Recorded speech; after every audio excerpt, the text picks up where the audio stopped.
ഏറ്റവും സ്നേഹം നിറഞ്ഞ എൻ്റെ സഹോദരി സഹോദരന്മാരെ, വീണ്ടും ഒരിക്കൽ കൂടി കർത്താവിൻ്റെ വചനവുമായി നിങ്ങളുടെ മുൻപിൽ നിൽക്കുവാൻ ദൈവം തന്ന ഈ വലിയ ഭാഗ്യത്തെ ഓർത്ത് ഞാൻ നന്ദി പറയുന്നു. ശാലോം ടെലിവിഷൻ്റെ പെന്തക്കോസ്ത അനുഭവ ധ്യാനത്തിൻ്റെ 8ാമത്തെ ദിവസത്തിലേക്ക് നമ്മൾ പ്രവേശിക്കുകയാണ്. പരിശുദ്ധാത്മാവിനെ കാറ്റിനോട് ദൈവത്തിൻ്റെ വചനം ഉപമിച്ചിരിക്കുന്നു. മനോഹരമായ ഒരു ഉപമയാണ് കാറ്റ്. കർത്താവ് രാത്രിയിൽ തന്നെ കാണാൻ വന്ന നിക്കോദെമൂസിനോട് പരിശുദ്ധാത്മാവിൻ്റെ പ്രവർത്തനത്തെ കാറ്റുമായി താരതമ്യപ്പെടുത്തി സംസാരിക്കുന്നു. യോഹന്നാന്റെ സുവിശേഷം 3-ാം അധ്യായം 8-ാം തിരുവചനം, കാറ്റ് അതിന് ഇഷ്ടമുള്ളിടത്തേക്ക് വീശുന്നു, അതിൻ്റെ ശബ്ദം നീ കേൾക്കുന്നു, എന്നാൽ അത് എവിടെ നിന്ന് വരുന്നുവെന്നോ എവിടേക്ക് പോകുന്നുവെന്നോ നിങ്ങൾ അറിയുന്നില്ല. ഇതുപോലെയാണ് ആത്മാവിൽ നിന്ന് ജനിക്കുന്ന ഏവനും. ഹല്ലേലൂയ. കർത്താവ് വ്യക്തമായിട്ട് പറയുകയാണ്, കാറ്റിൻ്റെ പ്രവർത്തനത്തോട് പരിശുദ്ധാത്മാവിനെ താരതമ്യപ്പെടുത്തിക്കൊണ്ട് പറയുകയാണ്, പരിശുദ്ധാത്മാവും ഇതുപോലെ തന്നെയാണ്. കണ്ണുകൊണ്ട് കാണാൻ പറ്റുകയില്ല. കാറ്റിനെ നമുക്ക് കണ്ണുകൊണ്ട് കാണാൻ പറ്റില്ല. പക്ഷേ കാറ്റടിക്കുമ്പോൾ മരത്തിൻ്റെ ഇലകളെല്ലാം അനങ്ങുന്നത് കാണുമ്പോൾ നമ്മൾ പറയുകയാണ്, വീടിൻ്റെ അകത്തിരിക്കുമ്പോഴും നമ്മൾ പറയുകയാണ്, പുറത്ത് നല്ല കാറ്റ് വീശുന്നുണ്ട്. നമുക്കകത്ത് യാതൊന്നും, വീടിൻ്റെ അകത്ത് യാതൊന്നും അനുഭവിക്കാൻ പറ്റുന്നില്ല. പക്ഷേ ഇലകൾ അനങ്ങുമ്പോൾ നമ്മൾ പറയുന്നു, കാറ്റ് വീശുന്നുണ്ട്. കണ്ണുകൊണ്ട് കാണാൻ പറ്റുന്നില്ല, അനുഭവിക്കാൻ പറ്റുന്നു. നാം വീടിൻ്റെ പുറത്തേക്ക് ഇറങ്ങി നിന്നാലും കണ്ണുകൊണ്ട് കാറ്റിനെ കാണാൻ പറ്റില്ല, പക്ഷെ അനുഭവിക്കാൻ പറ്റും. കർത്താവ് നിക്കോദെമൂസിനോട് പറയുകയാണ്, നിക്കോദെമൂസേ, നിനക്കിതിനെ കണ്ണുകൊണ്ട് കാണാൻ പറ്റുകയില്ല, ആത്മാവിനെ നിനക്ക് കണ്ണുകൊണ്ട് കാണാൻ പറ്റില്ല, പക്ഷെ അനുഭവിക്കാൻ പറ്റില്ല എന്ന് നീ പറയരുത്. കാറ്റിനെ നിനക്ക് അനുഭവിക്കാൻ പറ്റുമെങ്കിൽ പരിശുദ്ധാത്മാവിനെയും നിനക്ക് അനുഭവിക്കാൻ പറ്റുന്ന ആത്മാവാണ്. ആത്മാവ് ഇറങ്ങി വന്നത് ദൈവത്തെ അനുഭവത്തിൻ്റെ തലത്തിലേക്ക് കൊണ്ടുവരാൻ വേണ്ടിയിട്ടാണ്. ആത്മാവ് വന്നത് ദൈവത്തെ നമുക്ക് രുചിച്ചറിയാൻ വേണ്ടിയിട്ടാണ്. Taste and see how good the Lord is. കർത്താവ് എത്ര നല്ലവനാണെന്ന് രുചിച്ചറിയുവിൻ. എങ്ങനെയാണ് നമ്മൾ രുചിച്ചറിയുന്നത്? കർത്താവിൻ്റെ രുചി, കർത്താവിൻ്റെ മഹത്വം, കർത്താവിൻ്റെ സൗന്ദര്യം, കർത്താവിൻ്റെ സ്നേഹം, ഇതെല്ലാം പേഴ്സണലായി, വ്യക്തിപരമായി അനുഭവിച്ചറിയാൻ പരിശുദ്ധാത്മാവിലൂടെ അല്ലാതെ ആർക്കും സാധ്യമല്ല. പരിശുദ്ധാത്മാവ് വരുമ്പോൾ നാം സ്നേഹം അനുഭവിക്കും. നമുക്കൊരിക്കലും അനുഭവിക്കാൻ സാധിക്കാത്ത സ്നേഹമാണ് പരിശുദ്ധാത്മാവ് തരുന്നത്. ഞാനിത് വ്യക്തിപരമായിട്ട് അനുഭവിച്ചിട്ടാണ് സംസാരിക്കുന്നത്. ഹല്ലേലൂയ. നമ്മുടെ ഏറ്റവും സ്നേഹമുള്ള ഭാര്യയ്ക്കോ മക്കൾക്കോ, എന്തിന് നമ്മുടെ അമ്മയ്ക്ക് പോലും തരാൻ പറ്റാത്ത സ്നേഹമാണ് പരിശുദ്ധാത്മാവ് നമുക്ക് തരുന്നത്. No comparison at all. ഒരു താരതമ്യവും അതിൻ്റെ അകത്തില്ല. ആത്മാവ് നമ്മളിൽ വന്നു കഴിഞ്ഞാൽ നാം അനുഭവിക്കുന്ന ദൈവത്തിൻ്റെ സ്നേഹം, റോമാലേഖനം 5:5, നമുക്ക് നൽകപ്പെട്ടിരിക്കുന്ന പരിശുദ്ധാത്മാവിലൂടെയാണ് ദൈവത്തിൻ്റെ സ്നേഹം നമ്മിലേക്ക് ചൊരിയപ്പെട്ടിരിക്കുന്നത്. എന്ന് പറഞ്ഞാൽ ഒരു തിയറിറ്റിക്കൽ ആസ്പെക്റ്റിൽ നിന്നും, ഒരു തിയറി അല്ലെങ്കിൽ പഠനത്തിൻ്റെ നിലവാരത്തിൽ നിന്നും, ദൈവം സ്നേഹമാണ് എന്നുള്ള പഠനത്തിൽ നിന്നും നമ്മളെ അനുഭവത്തിൻ്റെ തലത്തിലേക്ക് ഇറക്കിക്കൊണ്ടുവരുന്നത് പരിശുദ്ധാത്മാവാണ്. കാരിസ്മാറ്റിക് ധ്യാനങ്ങൾ ലോകം മുഴുവൻ ഇത്ര ശക്തമായി അനേകർ സഭയുടെ അകത്തും എതിർത്തു നോക്കി, പിടിച്ചിട്ട് കിട്ടിയില്ല. കാര്യം ഇത് കാറ്റാണ്. അനേകർ എതിർത്തു. ഇത് കത്തോലിക്ക സഭയുടെ പാരമ്പര്യമല്ല, അതാണ് ഇതാണ്, ഒത്തിരിയേറെ എതിർപ്പ്. പക്ഷേ രുചി പിടിച്ചവർ വിട്ടില്ല. പോളാറാമൻ മാർപ്പാപ്പ സഭയ്ക്ക് വാതിലുകൾ തുറന്നു കൊടുത്തുകൊണ്ട് പറഞ്ഞു, ജനങ്ങളെല്ലാം പരിശുദ്ധാത്മാവിലൂടെ ദൈവത്തിൻ്റെ സ്നേഹം അനുഭവിക്കട്ടെ. കാർഡിനൽ സൂനൻസ് ഒരു കാരിസ്മാറ്റിക് മീറ്റിങ്ങിൽ, അൽമായർ മാത്രം പങ്കെടുക്കുന്ന ഒരു കാരിസ്മാറ്റിക് മീറ്റിങ്ങിൽ പങ്കെടുക്കാൻ റോമിൽ നിന്നും മണിക്കൂറുകൾ യാത്ര ചെയ്ത് അമേരിക്കയിലെത്തി. പിറ്റ്സ്ബർഗിൽ അദ്ദേഹം അൽമായരോടൊപ്പം ഇരുന്ന് പ്രാർത്ഥനയിൽ പങ്കെടുത്തു. പ്രാർത്ഥിച്ചു കൊണ്ടിരിക്കുന്ന വേളയിൽ പരിശുദ്ധാത്മാവ് ഒരു പ്രത്യേകമായ വിധത്തിൽ കാറ്റടിക്കുന്നത് പോലെ കാർഡിനൽ സൂനൻസിന്റെ മേൽ വന്നു. പോളാറമൻ മാർപ്പാപ്പ കരിസ്മാറ്റിക് പ്രസ്ഥാനത്തെക്കുറിച്ച് പഠിക്കുവാൻ നിയോഗിച്ച വ്യക്തിയാണ് കാർഡിനൽ സൂനൻസ്. അദ്ദേഹത്തിൻ്റെ മേൽ ആത്മാവ് വന്നു. അദ്ദേഹം അന്യഭാഷകളിൽ സംസാരിക്കാൻ തുടങ്ങി. ഭാഷാവരത്തിൽ, മറ്റു ഭാഷകളിൽ അദ്ദേഹം അവിടെ ഇരുന്ന് സംസാരിക്കാൻ തുടങ്ങി. അദ്ദേഹം പ്രവചിക്കാൻ തുടങ്ങി. താൻ ഒരു കാർഡിനലായി അഭിഷേകം ചെയ്യപ്പെട്ടപ്പോഴോ, താൻ ഒരു ബിഷപ്പായി അഭിഷേകം ചെയ്യപ്പെട്ടപ്പോഴോ, താൻ ഒരു വൈദികനായി അഭിഷേകം ചെയ്യപ്പെട്ടപ്പോഴോ ഉണ്ടാകാത്ത ഒരു പ്രത്യേകമായ അനുഭവം. അതേ, ആ സമയത്തെല്ലാം അദ്ദേഹത്തിന് അഭിഷേകം ലഭിച്ചിരുന്നു, ഉറപ്പാണ്. എന്നാൽ ഇത് അനുഭവത്തിൻ്റെ തലത്തിൽ ദൈവത്തിൻ്റെ സ്നേഹവും ദൈവത്തിൻ്റെ ശക്തിയും അനുഭവിക്കത്തക്ക തരത്തിൽ ഒരു കാർഡിനലിൻ്റെ മേൽ ദൈവത്തിൻ്റെ ആത്മാവ് ഇറങ്ങി വരികയാണ്. അദ്ദേഹം ആ പിറ്റ്സ്ബർഗിലെ പള്ളിയിലിരുന്ന് അൽമായരുടെ കൂട്ടത്തിൽ ഒരു കൊച്ചുകുട്ടിയെ പോലെ കരഞ്ഞു. തിരിച്ച് അദ്ദേഹം പോളാറാമൻ മാർപ്പാപ്പയുടെ അടുത്ത് ചെന്നിട്ട് പറഞ്ഞു, പിതാവേ, നമ്മളൊരു രണ്ടാം പെന്തക്കോസ്തായ്ക്ക് വേണ്ടി ഒരുപാട് നാളായിട്ട് യോഹന്നാൻ 23-ാമൻ മാർപ്പാപ്പ തൊട്ട് പ്രാർത്ഥിക്കുന്നുണ്ട്, അങ്ങും പ്രാർത്ഥിക്കുന്നുണ്ട്, നമ്മളെല്ലാം പ്രാർത്ഥിക്കുന്നുണ്ട്. പ്രാർത്ഥനയ്ക്ക് ദൈവം മറുപടി തന്നു കേട്ടോ, മറുപടി വന്നിട്ടുണ്ട്. പക്ഷേ പാക്കേജ് വ്യത്യാസമുണ്ട്, പാക്കിങ് വ്യത്യാസമുണ്ട്. ചോദിച്ച കാര്യം തന്നെയാണ് തന്നിരിക്കുന്നത്, പാക്കിങ് അതായത് കവറിങ് വ്യത്യാസമുണ്ട്. അൽമായരിലൂടെയാണ് ഇത് വന്നിരിക്കുന്നത്, അതാണ് ഇതിൻ്റെ കവറിങ് വ്യത്യാസമുണ്ട് എന്ന് ഞാൻ പറഞ്ഞത്. ഹല്ലേലൂയ. ഇത് കാർഡിനൽ സൂനൻസ് പോളാറാമൻ മാർപ്പാപ്പയോട് പറഞ്ഞ കാര്യമാണ്. ചോദിച്ച കാര്യം വന്നിട്ടുണ്ട്, പക്ഷേ പാക്കിങ് നമ്മൾ ചോദിച്ച പാക്കിങ്ങിലല്ല ദൈവം ഇത് അയച്ചിരിക്കുന്നത്. ഹല്ലേലൂയ. പോളാറാമൻ മാർപ്പാപ്പ ചോദിച്ചു, അങ്ങേക്ക് ഉറപ്പാണോ പരിശുദ്ധാത്മാവാണ്? പറഞ്ഞ, പിതാവേ, എനിക്ക് 100% ഉറപ്പാണ്. ഞാനൊരു കാർഡിനലാണ്, അങ്ങേക്കറിയാം, ഇത്ര വർഷമായി ഞാൻ സഭയിൽ ശുശ്രൂഷകനാണ്, അങ്ങേക്ക് 100% വിശ്വസിക്കാം.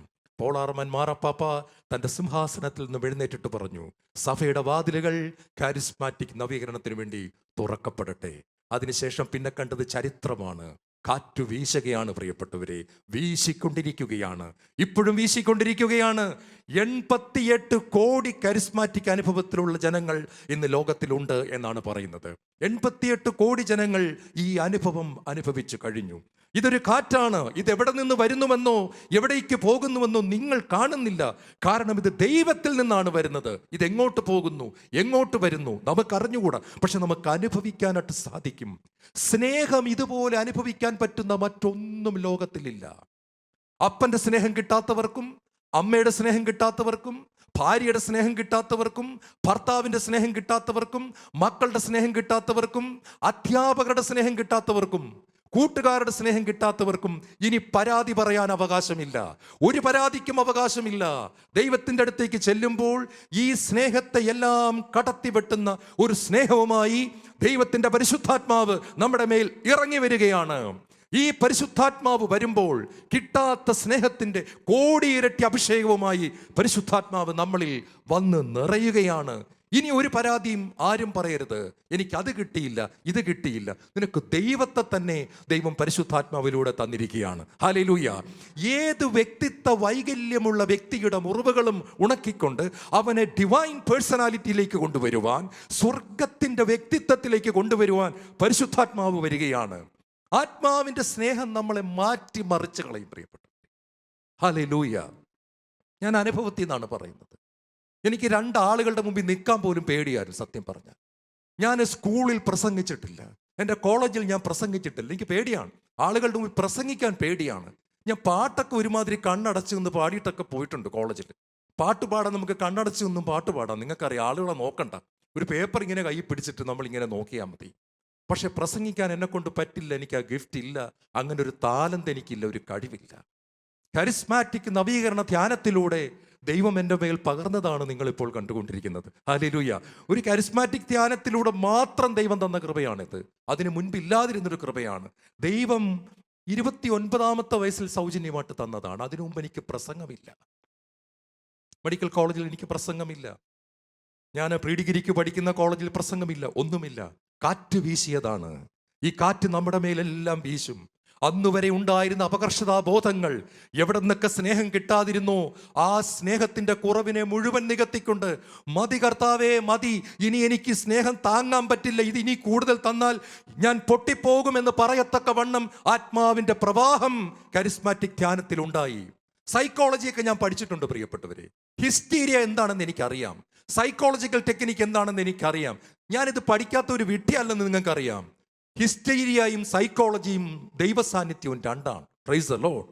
നമ്മളിപ്പോൾ ഈ വചന പ്രഘോഷണത്തിന് മുമ്പ് ഇവിടെ നമ്മൾ ആരും കിടന്ന് ചാടിയില്ല, തുള്ളിയില്ല, ഒന്നും ചെയ്തില്ല. നമ്മൾ ശാന്തമായിട്ട് പാട്ട് പാടിയതേ ഉള്ളൂ. ഹല്ലേലൂയ. പക്ഷേ എനിക്ക് ഉറപ്പാണ് നമ്മളെല്ലാം ദൈവത്തെ അനുഭവിച്ചു. Price the Lord. ദൈവത്തിൻ്റെ സ്നേഹം നമ്മുടെ ഈ ഓഡിറ്റോറിയത്തിൽ, ഈ ഹാളിൽ മുഴുവൻ നിറയുകയാണ്. പരിശുദ്ധാത്മാവ് യാഥാർത്ഥ്യമാണ്. പരിശുദ്ധാത്മാവ് റിയലാണ്. പരിശുദ്ധാത്മാവ് ഒരു വ്യക്തിയാണ്. കാറ്റിനെ കണ്ണുകൊണ്ട് കാണാൻ പറ്റാത്തതുപോലെ, കാണാൻ പറ്റില്ല എന്ന് മാത്രമേ ഉള്ളൂ, പക്ഷെ കാറ്റടിക്കുന്നത് പോലെ അനുഭവിക്കാൻ പറ്റും. അതിശക്തമായി അനുഭവിക്കാൻ പറ്റും. ഈ ദൈവത്തെ അനുഭവിക്കാൻ പറ്റുന്ന ദൈവമാണ്. മറ്റെല്ലാ ദൈവസങ്കല്പങ്ങളിൽ നിന്നും വ്യത്യസ്തമായ നമ്മുടെ സങ്കല്പമല്ല. ക്രിസ്ത്യാനിക്ക് ദൈവസങ്കല്പമില്ല. എന്നോട് പലരും ചോദിക്കാറുണ്ട്, ഡോക്ടറെ, നിങ്ങൾ ക്രിസ്ത്യാനികളുടെ ദൈവസങ്കല്പം എന്താണ്? എന്താണ് നിങ്ങളുടെ ദൈവസങ്കല്പം? ഞങ്ങളുടെ ദൈവസങ്കല്പം ഇങ്ങനെയാണ്. ഞാൻ പറയും, ഞങ്ങൾക്ക് സങ്കല്പമില്ല, ഞങ്ങൾക്ക് ദൈവസങ്കല്പമില്ല. We have reality. ഞങ്ങൾക്ക് യാഥാർത്ഥ്യമാണുള്ളത്. ഞങ്ങൾക്ക് സങ്കല്പിക്കാൻ ഞങ്ങളുടെ ദൈവം പറഞ്ഞിട്ടില്ല.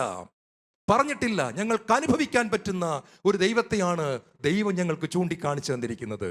നീ എന്നെ വിളിക്കുക, ഞാൻ നിനക്ക് ഉത്തരമരുളും, നിനക്ക് ഞാൻ എന്നെ വെളിപ്പെടുത്തും. നീ പൂർണ്ണ ഹൃദയത്തോടെ അന്വേഷിച്ചാൽ നീ എന്നെ കണ്ടെത്തും. നീ എന്നെ പൂർണ്ണ ഹൃദയത്തോടെ അന്വേഷിച്ചാൽ നീ എന്നെക്കുറിച്ച് പഠിക്കുമെന്നല്ല പറഞ്ഞിരിക്കുന്നത്. നീ എന്നെക്കുറിച്ച് കുറച്ച് കാര്യം കേൾക്കുമെന്നല്ല പറഞ്ഞിരിക്കുന്നത്. You will find me. നീ എന്നെ കണ്ടെത്തും. ഇത് സങ്കല്പത്തിന് പറയാൻ പറ്റില്ല പ്രിയപ്പെട്ടവരെ. ഇത് റിയാലിറ്റിക്ക്, യാഥാർത്ഥ്യത്തിന് മാത്രമേ ഇങ്ങനെ ഒരു ഉറപ്പ് തരാൻ പറ്റത്തുള്ളൂ. നീ പൂർണ്ണ ഹൃദയത്തോടെ അന്വേഷിച്ചാൽ നീ എന്നെ കണ്ടെത്തും. എന്തുകൊണ്ടാണ് നമുക്ക് ദൈവാനുഭവം ഉണ്ടാകാത്തത്? ഒറ്റ കാര്യമേ ഉള്ളൂ, നാം പൂർണ്ണ ഹൃദയത്തോടെ അന്വേഷിച്ചിട്ടില്ല. ഇന്ന് മെഡിക്കൽ എൻട്രൻസിന് പഠിക്കുന്ന കുഞ്ഞുങ്ങളെ ഞാൻ കണ്ടിട്ടുണ്ട്. നീറ്റ് എക്സാമിന് പഠിക്കുന്നവരെ ബക്കറ്റിൻ്റെ അകത്ത് വെള്ളം നിറച്ചിട്ട് കാല് രണ്ടും അതിൻ്റെ അകത്ത് വെച്ച് കട്ടൻ ചായയും ഇട്ട് ഉറങ്ങാതിരുന്ന് ഒരു MBBS ഡിഗ്രി കിട്ടാൻ വേണ്ടി തലകുത്തി മറിഞ്ഞ് പഠിക്കുന്ന, പൂർണ്ണ ഹൃദയത്തോടെ ഒരു MBBS അഡ്മിഷൻ അന്വേഷിക്കുന്ന കുഞ്ഞുങ്ങളെ ഞാൻ കണ്ടിട്ടുണ്ട്. IAS കിട്ടാൻ വേണ്ടി പൂർണ്ണ ഹൃദയത്തോടെ അന്വേഷിക്കുന്നവരെ ഞാൻ കണ്ടിട്ടുണ്ട്. ഉറക്കം 3 മണിക്കൂറാണ്. കേരളത്തിൽ നിന്നൊരു കുട്ടിക്ക് IAS കിട്ടി. അവളോട് ചോദിച്ചു, എന്തായിരുന്നു കൊടുത്ത വില, എങ്ങനെ കിട്ടി? അവൾ പറഞ്ഞു, ഉറക്കം 3 മണിക്കൂർ. ഞാൻ മൊബൈൽ ഉപയോഗിച്ചിട്ട് 3 വർഷമായി. ഞാൻ മൊബൈൽ എനിക്കില്ല. വീട്ടിലെ ലാൻഡ് ഫോൺ ഉണ്ട്, അല്ലാതെ ഒരു ഫോൺ ഞാൻ തൊട്ടിട്ടില്ല.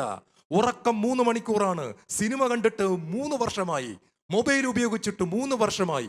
എന്തിന്? ഒരു IAS കിട്ടാൻ. കിട്ടി. അവൾ കളക്ടറാകാൻ പോവുകയാണ്. ഇതാണ് പൂർണ്ണ ഹൃദയത്തോടെ അന്വേഷിക്കുക എന്ന് പറയുന്നത്. കർത്താവ് നമ്മളോട് പറയാണ്, ഇതുപോലെ നിങ്ങൾ കർത്താവിനെ അന്വേഷിച്ചാൽ കണ്ടെത്തുക തന്നെ ചെയ്യും. നീ എന്നെ കണ്ടെത്താൻ ഞാൻ ഇടയാക്കും എന്ന് കർത്താവ് അരുളി ചെയ്യുന്നു. ഹല്ലേലൂയ. നമ്മുടെ കർത്താവ് ദൂരെ എവിടെയോ ഇരിക്കുന്ന കർത്താവൊന്നുമല്ല പ്രിയപ്പെട്ടവർ. വിണ്ണിലിരുന്നുറങ്ങുന്ന ദൈവമോ എന്നൊക്കെ കവികൾ പാടിയിട്ടുണ്ട്. അത് സങ്കല്പങ്ങളെ കുറിച്ചാണ്, റിയാലിറ്റിയെ കുറിച്ചല്ല. റിയാലിറ്റിയെ കുറിച്ച് അങ്ങനെ പാട്ട് പാടാൻ പറ്റില്ല. ദാവീദ് പറയുന്നുണ്ട്, കർത്താവ് എത്ര നല്ലവനെന്ന് രുചിച്ചറിയുവിൻ, കർത്താവ് എത്ര നല്ലവനെന്ന് വായിച്ചറിയുവിൻ, കേട്ടറിയുവിൻ എന്നൊന്നുമല്ല പറഞ്ഞിരിക്കുന്നത്. കർത്താവ് എത്ര നല്ലവനാണെന്ന് രുചിച്ചറിയുവിൻ. ഹല്ലേലൂയ. ഞാൻ നിങ്ങളുടെ മുമ്പിൽ നിൽക്കുന്നത് എൻ്റെ അനുഭവത്തിൽ ഞാൻ അനുഭവിച്ചറിഞ്ഞ ദൈവത്തെ നൽകാൻ വേണ്ടിയിട്ടാണ്. Price the Lord. വെറുതെ കുറച്ച് തിയറി പഠിച്ചിട്ട് അതാണ് ദൈവം, ഇതാണ് ദൈവം എന്ന് പറയാൻ അല്ല ഇവിടെ വന്നിരിക്കുന്നത് പ്രിയപ്പെട്ടവരെ. യോഹന്നാന്റെ 1-ാം ലേഖനം എനിക്കിഷ്ടമാണ്. കാരണം യോഹന്നാൻ അതിൻ്റെ അകത്തൊരു ബോൾഡ് സ്റ്റേറ്റ്മെന്റ് പറയുന്നുണ്ട്. എന്താണെന്നറിയാമോ? ഞാൻ അവിടെ ഇവിടെയും വായിച്ചതൊന്നുമല്ല നിങ്ങളോട് വന്ന് പറയുന്നത്. ഞാൻ എൻ്റെ കണ്ണുകൊണ്ട് കണ്ടതും, ഞാൻ എൻ്റെ കാതുകൊണ്ട് കേട്ടതും, ഞാൻ എൻ്റെ കൈകൊണ്ട് സ്പർശിച്ചതുമായ ജീവന്റെ വചനത്തെപ്പറ്റി ഞാൻ നിങ്ങളെ അറിയിക്കുന്നു. ഒരു പുസ്തകവും വായിച്ച് ആരോ പറഞ്ഞ ചില സങ്കല്പങ്ങൾ പോയിന്റാക്കി ഞാൻ നിങ്ങളുടെ മുമ്പിൽ അവതരിപ്പിക്കുകയല്ല. ഞാൻ അനുഭവിച്ചറിഞ്ഞ, ഞാൻ തേടി കണ്ടെത്തിയ, ഞാൻ രുചിച്ചറിഞ്ഞ എൻ്റെ കർത്താവിനെ, അവൻ സ്നേഹമാണെന്ന് ടേസ്റ്റ് ചെയ്തതിന് ശേഷം, രുചിച്ചറിഞ്ഞതിന് ശേഷം ഞാൻ നിങ്ങളുടെ മുമ്പിൽ അവതരിപ്പിക്കുന്നു. ദൈവം സ്നേഹമാകുന്നു.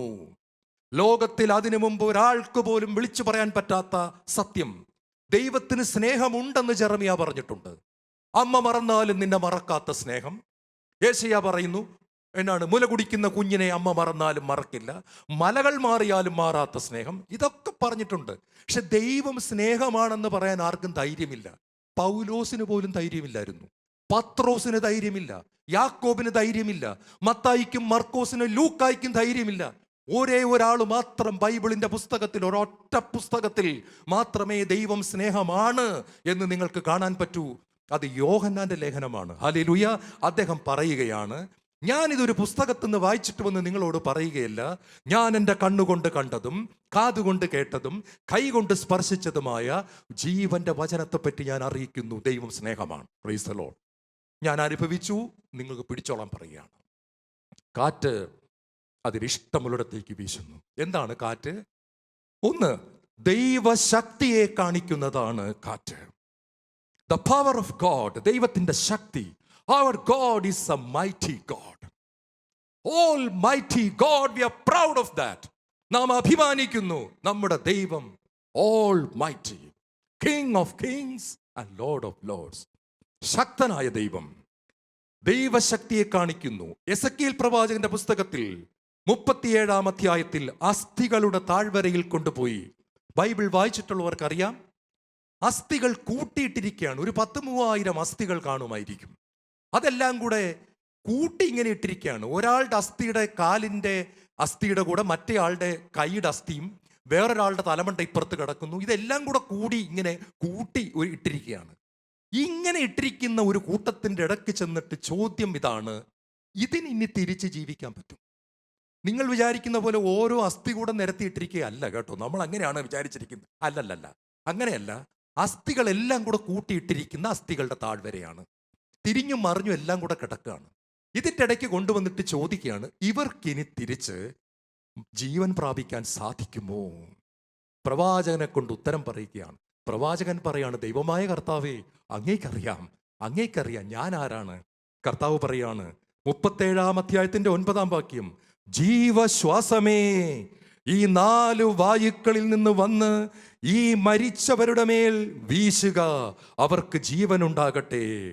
അവർ ജീവൻ പ്രാപിച്ചു, ഒരു വലിയ സൈന്യം പോലെ അവർ എഴുന്നേറ്റ് നിന്നു. ഹല്ലേലൂയ. വലിയ ആത്മീയ അർത്ഥമാണ് പ്രിയപ്പെട്ടവരെ. എന്താണെന്നറിയാമോ? ഈ പാപം ചെയ്ത് മരിച്ച് മുഴുവൻ ഷേപ്പ് നഷ്ടപ്പെട്ട് തൊലിയുമില്ല, മാംസവുമില്ല, രക്തവുമില്ല, തിരിച്ചറിയാൻ പറ്റാത്ത വണ്ണം വികൃതമായി പോയ ആത്മാക്കൾ, മരിച്ച് ഒന്നിനും കൊള്ളാത്ത പാപത്തിൽ മരിച്ചവർ, അവരെ ഇനി തിരിച്ച് കൊണ്ടുവരാൻ പറ്റുമോ എന്നാണ് ചോദ്യം. കർത്താവ് പറയാണ്, എനിക്ക് സാധിക്കും. എൻ്റെ ആത്മാവിൻ്റെ കാറ്റ് വീശിയാൽ സാധിക്കും. ആത്മാവിൻ്റെ കാറ്റ് 4 ഭാഗത്തു നിന്നും വീശുകയാണ്. നിങ്ങൾ കേട്ടോ, അവർ എഴുന്നേറ്റ് നിന്നു. മുഴുവൻ ആൾക്കാരും ഉയർത്തത് മാത്രമല്ല ഇവിടുത്തെ രസം. എല്ലാവരും ഉയർത്തു. സൗന്ദര്യവും ആരോഗ്യവുമുള്ള മനുഷ്യർ എഴുന്നേറ്റ് നിന്നു. എഴുന്നേറ്റ് നിന്നാലും കുഴപ്പമില്ല, അതിൻ്റെ അപ്പുറത്തേക്ക് പോയി പട്ടാളക്കാരായി മാറി, ഒരു സൈന്യം പോലെ എഴുന്നേറ്റ് നിന്നു. എന്താണ് അർത്ഥം?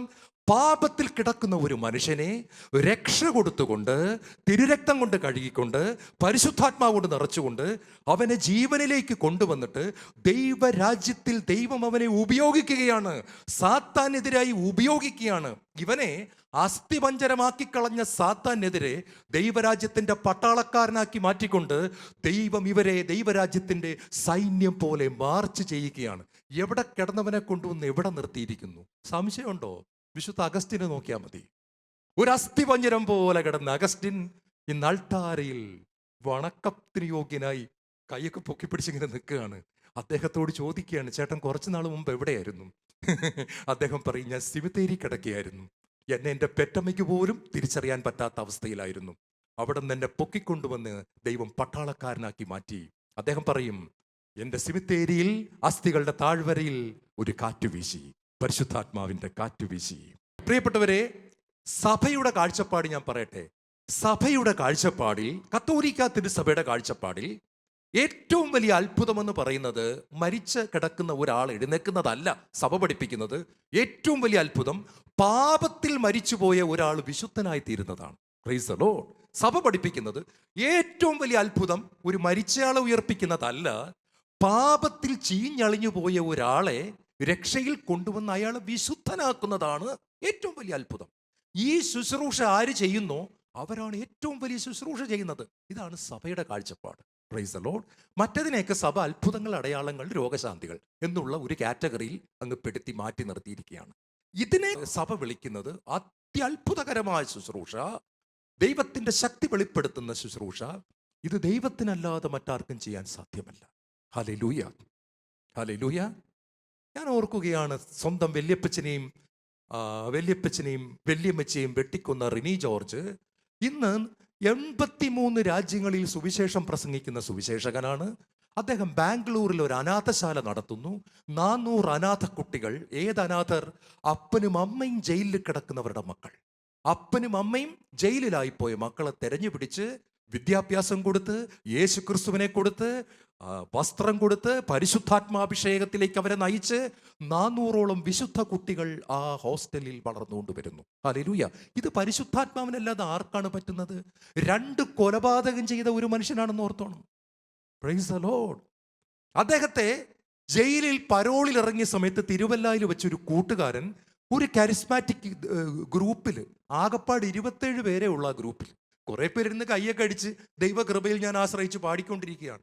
ഈ പരോളിൽ ഇറങ്ങിയ കൊലപാതകയെ പിടിച്ചുകൊണ്ടുവന്ന് അതിൻ്റെ ഏറ്റവും പുറകിൽ ഇരുത്തി. അദ്ദേഹത്തിൻ്റെ സാക്ഷ്യം യൂട്യൂബിൽ കിടപ്പുണ്ട്, നിങ്ങൾക്ക് കേൾക്കാൻ പറ്റും.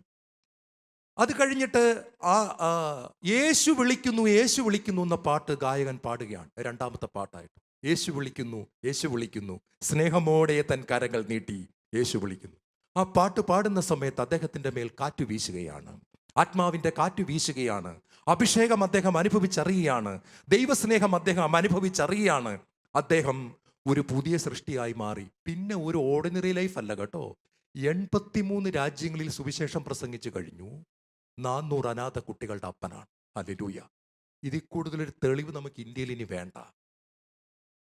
Price the Lord. ഈ അസ്ഥികൾ ഇനി ജീവിക്കുമോ? ജീവിക്കും. എന്നെ കേട്ടുകൊണ്ടിരിക്കുന്ന ലോകം മുഴുവൻ എന്നെ കേട്ടുകൊണ്ടിരിക്കുന്നു, ശാലോം ടെലിവിഷനിലൂടെ കേട്ടുകൊണ്ടിരിക്കുന്ന മക്കളെ, പാപത്തിൽ വീണ് വീണ് ഇനി എന്നെ രക്ഷിക്കാൻ ആരുമില്ല, ദൈവത്തിന് പോലും എന്നെ വേണ്ടാന്ന് നിങ്ങൾ ഇനി ഒരിക്കലും പറയരുത്. ഇതാ ഞാൻ ഉദാഹരണ സഹിതം തെളിയിച്ചു കഴിഞ്ഞു. എഴുന്നേറ്റ് വരിക. ദൈവത്തിന് നിങ്ങളെ ആവശ്യമുണ്ട്. ദൈവത്തിൻ്റെ പട്ടാളത്തിൽ നിങ്ങളെ ചേർക്കുവാൻ ദൈവം പദ്ധതിയിട്ടിരിക്കുന്നു. അതുകൊണ്ടാണ് നിങ്ങൾ ഇപ്പോൾ ഇത് കേൾക്കാനിടയായി തീർന്നത്. Rise and walk in the name of Jesus. യേശുവിൻ്റെ നാമത്തിൽ നീ എഴുന്നേറ്റ് നടക്കുക. ആത്മീയമായി നീ ഉണരുക, അഭിഷേകം പ്രാപിക്കുക, യേശുവിന് വേണ്ടി നിന്റെ ശുശ്രൂഷ ചെയ്യുക.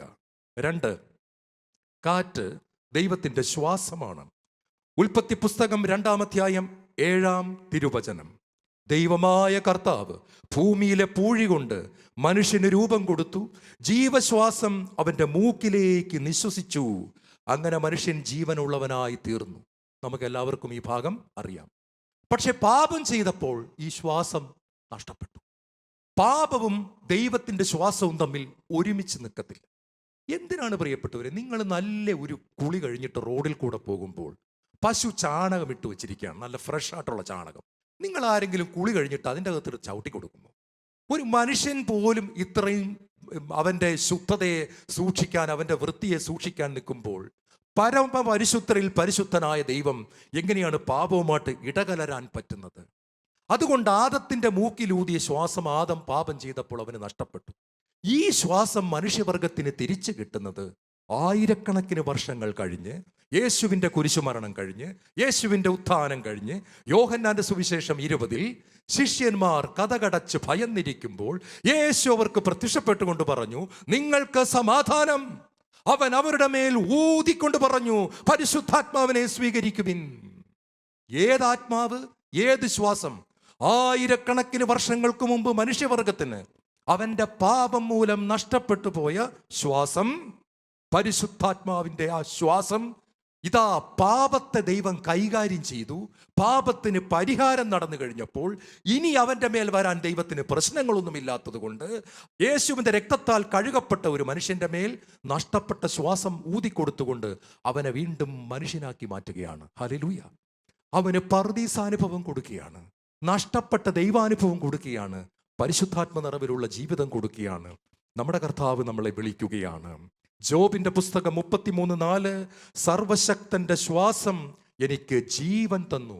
നിങ്ങൾ കണ്ടിട്ടില്ലേ ഒരു ഫ്ലൂട്ട് കണ്ടിട്ടില്ലേ? ഫ്ലൂട്ടിൽ അത് ചുമ്മാ ഇരുന്നാൽ അതിൻ്റെ അകത്തുനിന്ന് മ്യൂസിക് വരില്ല. പക്ഷെ നമ്മൾ അതിലൂടെ കാറ്റ് കടത്തി വിടുമ്പോഴാണ് ആ സുഷിരങ്ങളിലൂടെ ശബ്ദം വരുന്നത്. നമുക്ക് ദൈവത്തിൻ്റെ ശ്വാസമില്ലെങ്കിൽ മ്യൂസിക് ഇല്ല, സൗന്ദര്യമില്ല. ദൈവത്തിൻ്റെ ശ്വാസം നമ്മളാകുന്ന ഫ്ലൂട്ടിലൂടെ കടന്നു വരുമ്പോൾ മ്യൂസിക് പുറത്തേക്ക് വരികയാണ്. നാം ഒരു അനുഗ്രഹമായി മാറുകയാണ്. ഒരു കാര്യം, കാറ്റിനെ ആർക്കും നിയന്ത്രിക്കാൻ പറ്റില്ല. 3-മത്തത്, ഒരാൾക്കും നിയന്ത്രിക്കാൻ പറ്റില്ല. സഭാപ്രസംഗകൻ 11:5, ഗർഭിണിയുടെ ഉദരത്തിലേക്ക് ചൈതന്യം എങ്ങനെ പ്രവേശിക്കുന്നു എന്ന് നീ അറിയാത്തതുപോലെ സർവത്തിൻ്റെയും സൃഷ്ടാവായ ദൈവത്തിൻ്റെ പ്രവർത്തനങ്ങൾ നീ അറിയുന്നില്ല, മനസ്സിലാക്കാൻ പറ്റില്ല, ദൈവത്തെ കൺട്രോൾ ചെയ്യാൻ പറ്റില്ല. അതാണ് കാറ്റതിന് ഇഷ്ടമുള്ളിടത്തേക്ക് വീശുന്നു. ആരെല്ലാം പരിശുദ്ധാത്മാവിനെ പിടിച്ചു കെട്ടാൻ നോക്കിയിട്ടും നടന്നിട്ടില്ല പ്രിയപ്പെട്ടവരെ. പ്രൈസ് ദി ലോർഡ് പറഞ്ഞ് ഹല്ലേലൂയ. ദർശനങ്ങളും പ്രവചനങ്ങളും എല്ലാം മുന്നോട്ട് തന്നെ പോകും, ധ്യാനങ്ങളും മുന്നോട്ട് പോകും, ആർക്കും പൂട്ടാൻ പറ്റില്ല. രക്തസാക്ഷിത്വം വരെ കൊടുക്കാൻ തയ്യാറായാണ് ആത്മാവ് നിറഞ്ഞവർ നിൽക്കുന്നത്. മരണത്തെ പേടിയില്ലാത്തവരെ ഒന്നും ചെയ്യാൻ പറ്റില്ല. കണ്ണുകൾ അടയ്ക്കാം. കർത്താവേ, അവിടുത്തെ ആത്മാവിനാൽ ഞങ്ങളെ നിറയ്ക്കണമേ. കാറ്റ് ഞങ്ങളുടെ മേൽ വീശട്ടെ. യേശുവേ സ്തോത്രം, യേശുവേ നന്ദി, യേശുവേ ആരാധന.